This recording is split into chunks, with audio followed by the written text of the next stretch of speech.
예, 사랑하는 등록의 성도 여러분, 오늘도 이렇게 말씀을 여러분들과 만나게 된 것을 기쁜 감사를 드리고, 말씀을 통해서 우리가 온전히 하나님의 뜻을 생각해 볼 수 있다면 그것만큼 좋은 일이 우리에게 어디 있겠습니까?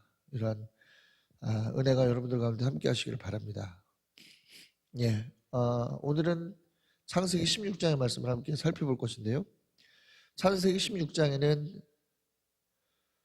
자녀를 얻는 아브라함의 모습이 나옵니다. 자녀를 얻는 아브라함의 모습.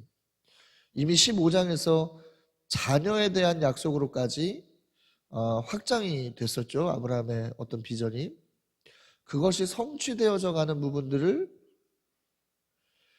볼 수 있습니다. 그런데 이 성취라고 하는 것이 또 중요하죠. 어떤 것이 성취인가? 진정한 성취인가? 오늘은 그것을 좀 우리가 볼 수 있는 시간이 될 것입니다. 자, 한번 본문으로 들어가서 단락으로 들어가서 이런 부분들을 좀 자세하게 살펴보죠. 첫 번째 단락입니다. 1에서 6절 하갈입니다. 1에서 6절 하갈. 자, 아브라함의 아내가 있죠. 아내가 누구입니까? 사레입니다. 사레는 자녀를 낳지 못한다라고 하는 부분에 있어서 굉장히 큰 마음의 부담이 있었어요. 왜 그렇습니까? 아이를 낳지 못한다고 하는 것은 결혼한 여인에게 있어서 굉장히 큰 사형, 선고나 다름없는 일이기 때문에 그렇습니다. 자녀는 여자로서의 성공의 표시이기도 하고 또 자녀가 없는 경우에는 불명예와 수치를 당해야 하는 그러한 일이었어요. 왜? 하나님의 저주와 바로 연결되는 일이기 때문에 그렇죠. 이런 상황이 계속되면서 본인 안에 여러 가지 복잡한 마음이 있었던 것 같습니다. 왜? 결혼한 지 오래된 부부들이 자녀가 없을 경우에 굉장히 스트레스 받고 굉장히 좀 뭐라고 해야 되나? 마음의 어려움을 겪는 것을 우리가 볼 수 있지 않습니까? 지금도. 그러니 이 사례가 느끼는 어려움은 지금 느끼는 것보다 10배, 100배 더 크지 않았겠는가 생각을 해봅니다. 어쨌든 이런 큰 마음의 짐을 덜고 싶은 욕심이 사레에게 생겼던 것 같습니다. 그래서 아브라함에게 자신의 종, 이집트에서 얻은 종 하갈이라고 하는 여인을 통해서 아들을 낳자 이렇게 이야기하고 있는 것을 볼 수가 있습니다. 자, 여기서 하갈이라고 하는 인물은 우리가 창세기 12장 10절 이하에서 보면 이집트에 들어갔다가 곤란을 겪은 사건이 있지 않습니까? 그때 얻었던 그러한 하인으로 보입니다. 아무튼 하갈이라고 하는 여인을 통해서 자녀를 얻고자 하는 계획을 세우죠. 그리고 남편을 압박합니다. 그렇게 하자고. 아브라함은 그 요구를 받아들여요. 여기서 우리는 근데 한 가지 질문을 던져볼 수 있습니다. 여러분, 사례는 왜 여종을 통해서 대입기를 제안했을까라는 것이죠. 여러분, BC 3000년에서 1000년경 사이까지 바벨론과 이집트에 걸쳐 대리모 관습이 만연했다고 합니다. 자신의 종을 통해서 자녀를 얻는 풍습이 굉장히 만연했다 그래요. 일부 다처의 문화에서 이러한 방법은 자신의 여종을 통한 자녀 생산을 함으로써 자녀에 대한 권한을 확보할 수 있고 또 뭡니까? 남편에 대한 사랑을 지키는 가장 보편적인 수단이었다는 거예요. 가령 예를 들어서 일부 다처제인데 나 말고 다른 부인을 통해서 자녀를 얻게 된다면 남편이 그 자녀에 대한 권한이 자신에게 없고 또 그 자녀로 인해서 남편의 사랑이 그 여인에게로 흘러가게 된다면 이 여인에게는 너무나 큰 손해이기 때문에 자신의 소유물로서 뭔가 자신의 영향력을 발휘할 수 있고 또 다른 부인과 어떤 연결이 될 필요가 없는 그러한 종을 통한 그런 어떤 후사를 잇는다고 하죠. 대를 잇는 것들이 보편적으로 일어나고 있었다는 거예요. 그렇죠? 그래서 뭐예요? 보편적인 방법을 쓴 겁니다. 그렇기 때문에 뭐예요? 당시에 있었던 문화에서 가장 보편적으로 하는, 가장 일반적으로 하는 현실적인 방법을 사례는 선택한 거예요. 자, 그런데 우리는 여기서 한 가지 중요한 것을 살펴봐야 되겠죠. 아브라함은 하나님의 축복을 분명히 우리가 15장에서 명확하게 받았지 않습니까? 후사에 대한 약속을 말이죠.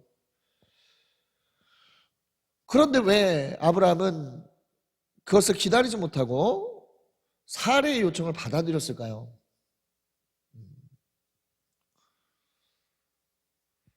그것은 학자들이 이렇게 이야기를 합니다. 창세기 12장에서의 실수, 가령 이게 기억하시죠? 자신의 부인을 누이라고 얘기를 하는 바람에 바로의 침실까지 들어갈 수밖에 없었던 그런 어떤 그래서 고통을 줬던 그런 죄의식에서 기인한 것이다 라는 것이죠. 인간적인 미안함 앞에 아브라함은 그저 끌려갈 수밖에 없는 상황이 되었던 것이라는 거예요. 여러분, 하나님의 약속을 받고도 끌려가게 되는 그런 상황들, 이게 포인트입니다, 여러분. 그렇죠? 하나님의 약속을 받았는데도 사람에게 끌려가요. 그렇죠? 약속을 받은 사람이 하나님의 약속을 받지 못한 사람에게 끌려가는 거예요, 수동적으로. 여기서 비극은 시작됩니다. 사라 입장에서 볼 때는 하나님의 약속을 듣긴 들었을 거예요. 그러나 하나님의 약속은 신비한 것이지만 이건 비현실적인 거야.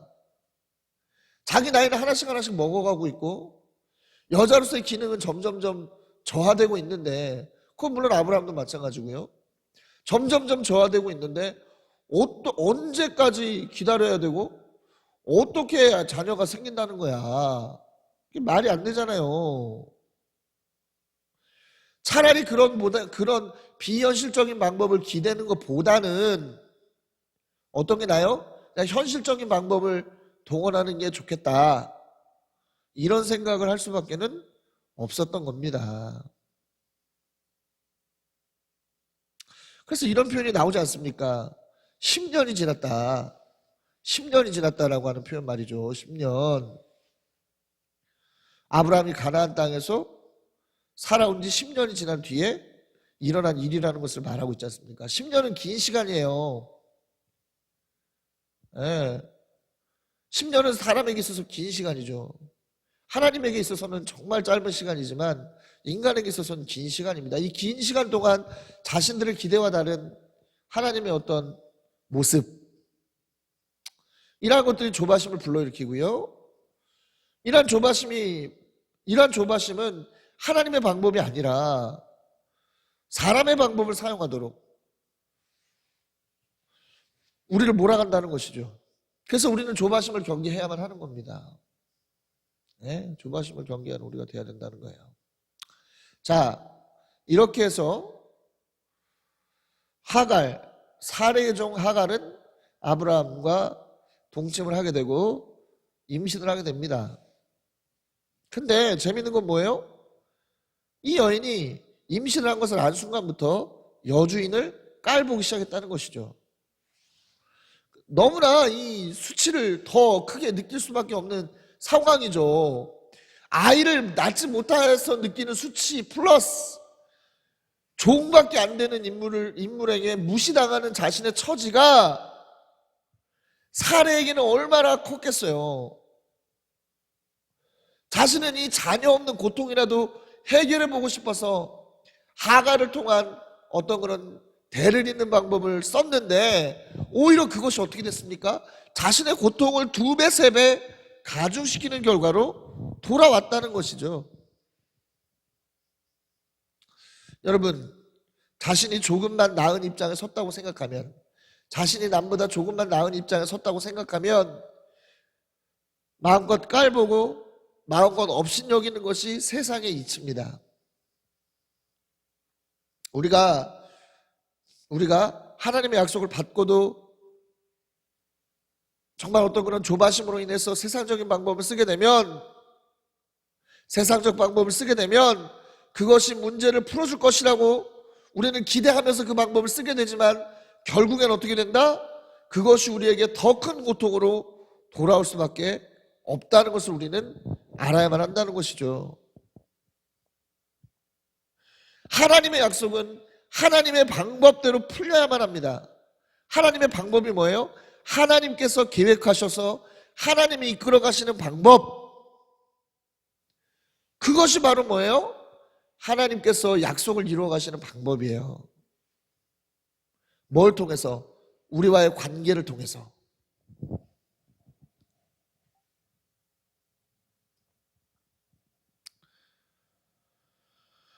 그 외에 다른 방법들은 뭡니까? 우리의 고통을 가중시킬 뿐이에요. 해결을 주진 않습니다. 자, 사례는 어떻게 됐어요? 더 고통이 가중돼서 아브라함에게 찾아갑니다. 그래서 따지죠. 당신과 나 사이를 판단해 줬으면 좋겠습니다. 막 원망을 하고 이런 얘기를 해요. 근데 좀 난감하겠죠, 아브라함 입장에서는. 자신이 제안한 사례가 하자 그런 거잖아. 사례가 하자 그런 것을 자신은 그저 따랐을 뿐인데 왜 나를 원망하나, 이런 생각했을 거 아닙니까?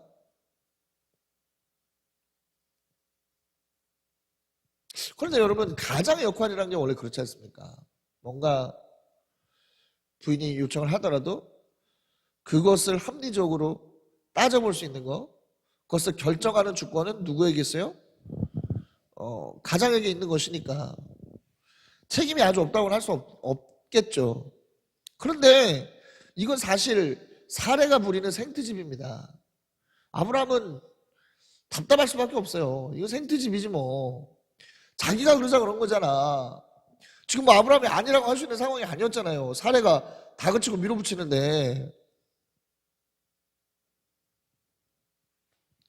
근데 아브라함의 진짜 문제는 뭐냐면, 이런 문제들이 일어났을 때 자신의 어떤 주도권을 가지고 이 문제를 주도해 나가겠다라고 하는 것이 아니라 무조건 회피하려고 한다는 거예요.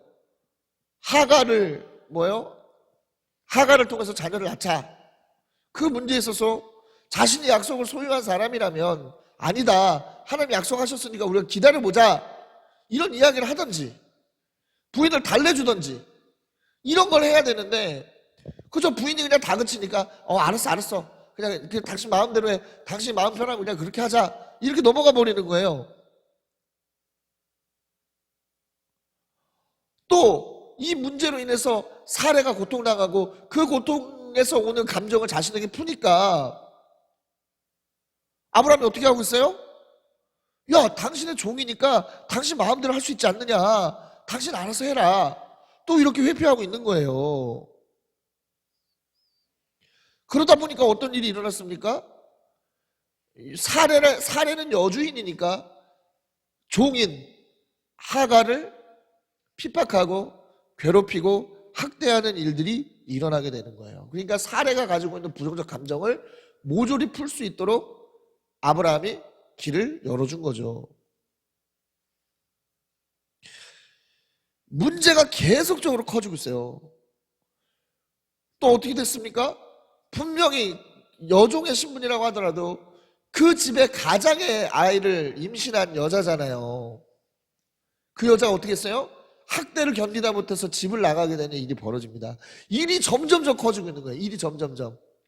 뭔가 해결하려고 인간적 방법을 썼는데, 조바심에 이끌려서 그게 해결을 가져오고 평안을 가져오고 이라는 것이 아니라 어떻게 되는 거예요? 점점점 일은 커지고 마음은 점점점 불안해지고 감정은 점점점 동요되는 그런 일들이 일어나게 되는 거예요.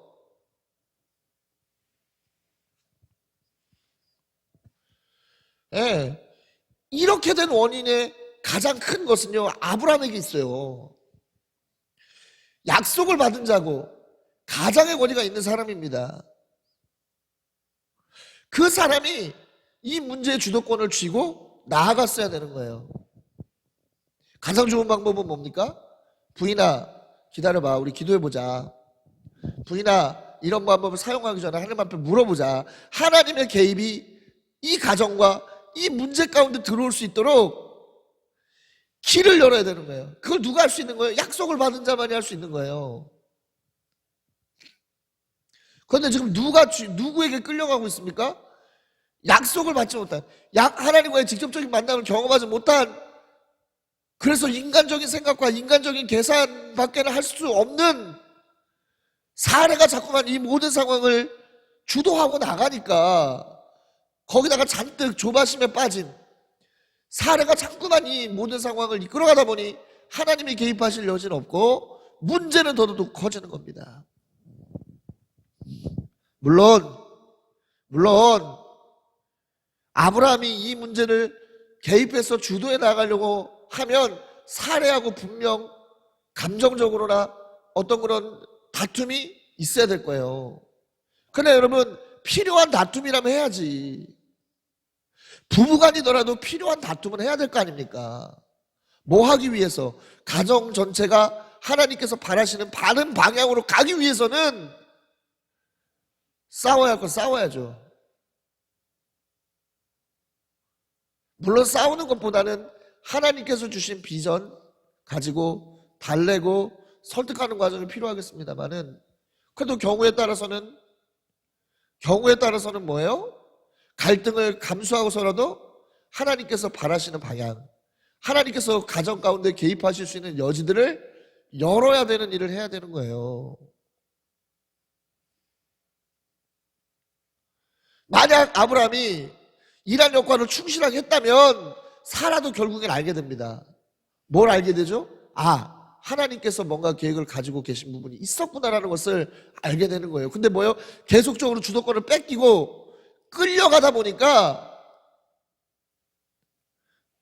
이 일이 제대로 이루어지지 못하고 계속적으로 트러블만 일어나게 될 수밖에 없는 상황에 봉착하게 된 것입니다.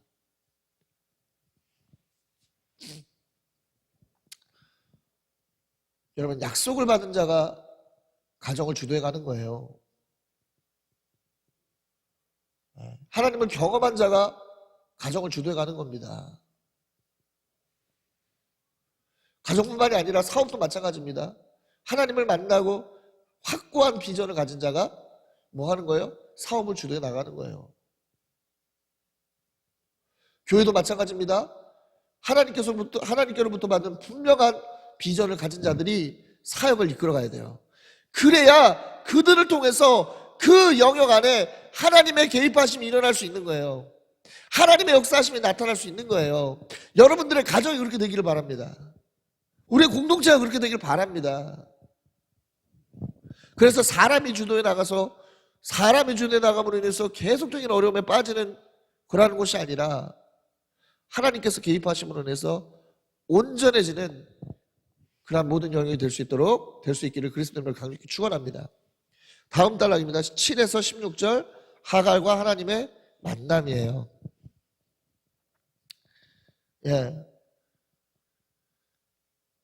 도망간 하갈을 사막의 샘 곁에서 하나님이 만나주십니다. 천사를 통해서 만나주세요. 그리고 돌아가서 사레에게 복종하라고 말씀하시는 거죠. 이게 지금 아브라함하고 사레가 지금 하나님께서 개입하실 수 있는 여지가 없도록 만들었기 때문에 하나님은 어떻게 하고 계시는 거예요? 사레에게 개입하시는 거예요. 지금 하갈에게 개입하시는 거예요. 비전을 가진 자를 도와주시는 하나님의 모습이 또 나오죠. 그러니까 지금까지는 아브라함이 정말 대단한 믿음의 사람인 것 같으면서도 또 한편으로는 좀 미숙한 모습이 나오는 거예요, 이렇게. 그런데 이 미숙함을 하나님께서 어떻게 하고 계시는 거예요? 하나님께서 도와주시는 거죠. 이게 은혜입니다.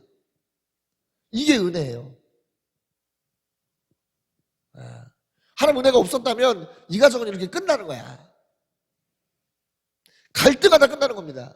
그런데 하나님께서 개입하고 계시죠. 문제를 해결하시려고 하는 모습이 나오죠. 우리 때로는 실수하고 넘어집니다.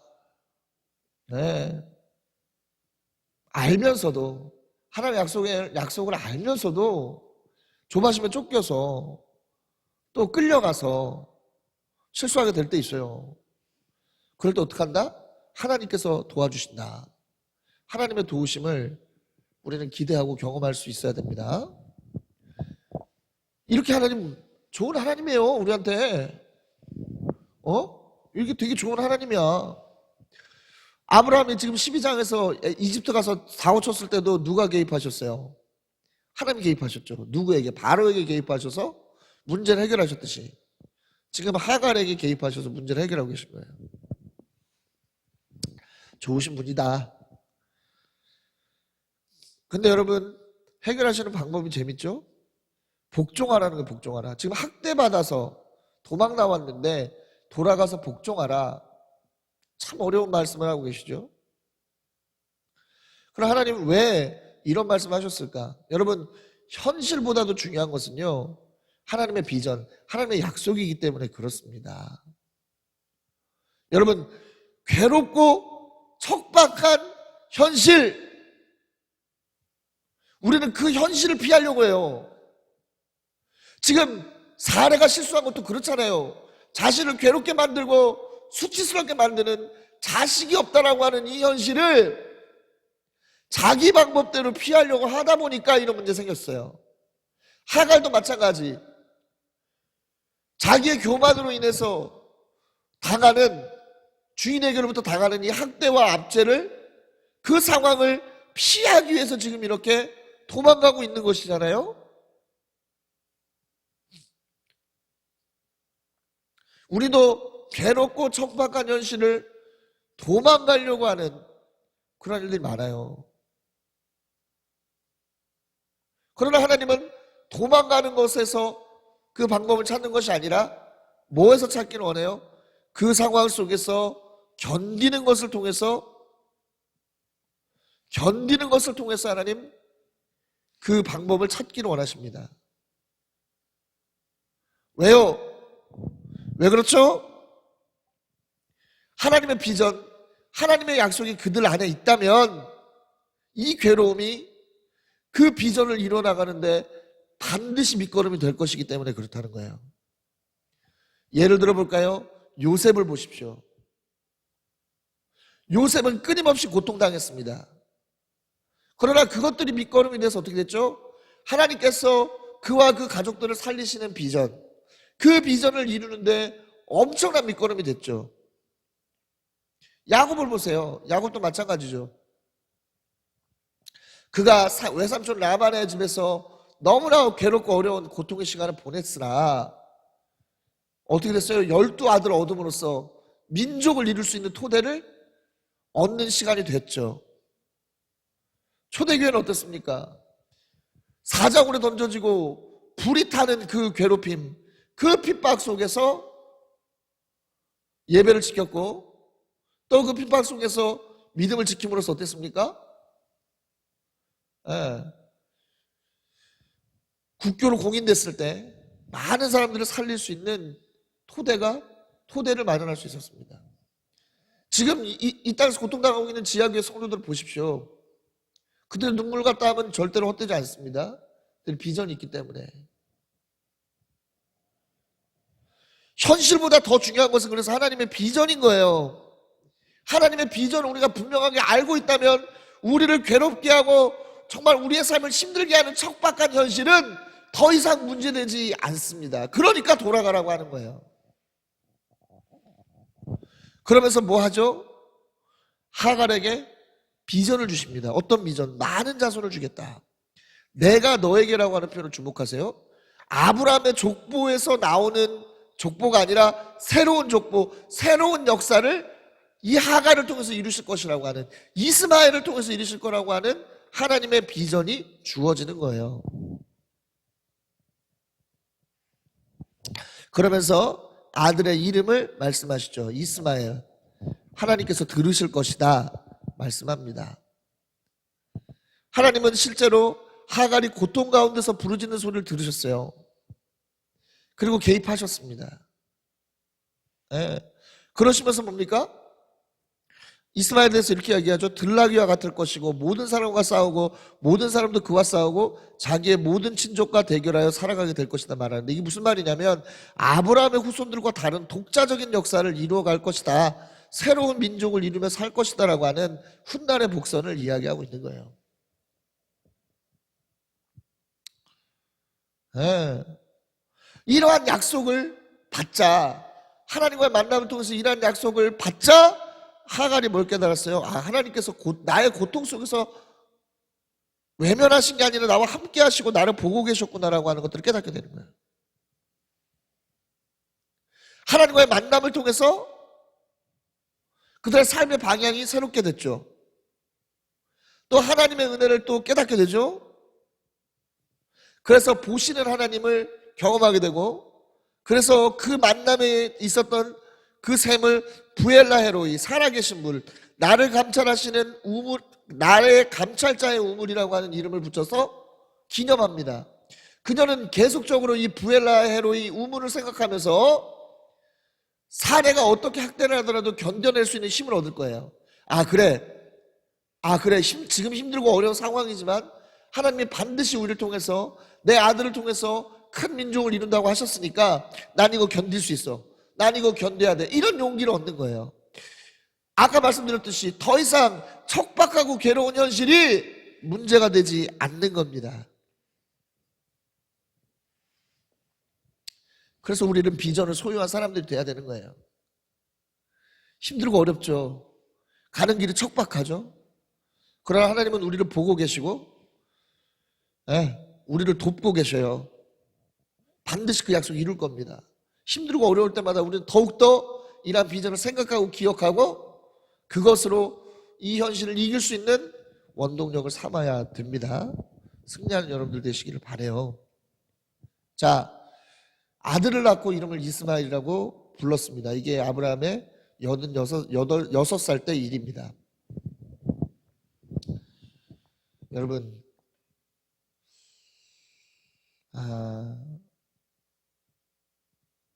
이스마엘이라고 하는 이름을 아브라함도 허락했다는 것은 하갈이 이때 만난 경험을 남편과 공유했다는 것이 되겠죠. 여러분, 부부간에 비전이 공유될 때 비로소 한 방향으로 갈 수 있는 힘이 생겨요. 그래서 우리는 이러한 일들을 계속적으로 해나가야 될 필요가 있어요. 아무튼 결론입니다. 여러분, 하나님이 개입하시니까 드디어 문제가 온전히 해결되죠. 더 이상 뭐예요? 조바심과 어떤 그런 자신의 감정에 도취된 사례가 끼어들 그런 공간이 없어지고 말았어요. 사례가 주도권을 잃어버리고 말았습니다. 하나님이 주도권을 쥐고 가시는 일이 생겼어요. 하나님이 주도권을 쥐시니까 어떤 일이 생깁니까? 온전하게 일이 해결되는 것을 경험하게 되는 것이죠. 마찬가지예요. 우리도 하나님께서 우리 인생에 주도권을 쥐시면 문제 없는 거예요. 그러나 우리가 우리 인생의 주도권을 쥐고 가려고 하면 반드시 문제가 생기는 겁니다.